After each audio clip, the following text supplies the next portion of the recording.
आसाम के chief minister Himanta विश्व शर्मा का रीसेंट स्टेटमेंट, जिसमें उन्होंने प्रिडिक्ट किया कि 2041 तक आसाम में हिंदू मुस्लिम पॉपुलेशन 50-50 हो सकती है।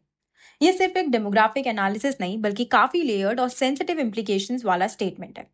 इसका सबसे पहला इम्पैक्ट पॉलिटिकल है। जब इस तरह की पॉपुलेशन पोलैरिटी की बात होती है तो पॉलिटिकल पोलराइजेशन बढ़ने का खतरा होता है। Identity based voting patterns strong हो सकते हैं और कम्युनल रिटोरिक पॉलिटिकल डिस्कोर्स का हिस्सा बन सकता है।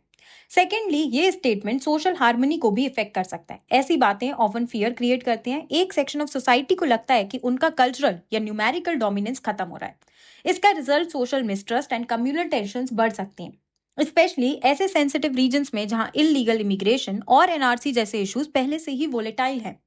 इसका थर्ड इम्प्लीकेशन पॉलिसी मेकिंग से रिलेटेड है। अगर सीएम का ये वार्निंग डेटा पर बेस्ड है तो इसका मतलब स्टेट को urgently population policy, health care access और एजुकेशन इनिशिएटिव्स पर काम करना होगा, स्पेशली मार्जिनलाइज्ड कम्युनिटीज के बीच। पर अगर ये प्योरली पॉलिटिकल स्टेटमेंट है तो ये गवर्नेंस के असली इश्यूज से अटेंशन हटा सकता है। फोर्थ, इंटरनेशनली भी ऐसे स्टेटमेंट्स इंडिया के सेक्युलर फैब्रिक पर सवाल खड़ा करते हैं। जब पॉलिटिकल लीडर्स पॉपुलेशन की रिलीजियस कॉम्पोजिशन को हाईलाइट करते हैं तो ह्यूमन राइट्स और माइनॉरिटी प्रोटेक्शन को लेकर ग्लोबल क्रिटिसिज्म का रिस्क बढ़ता है।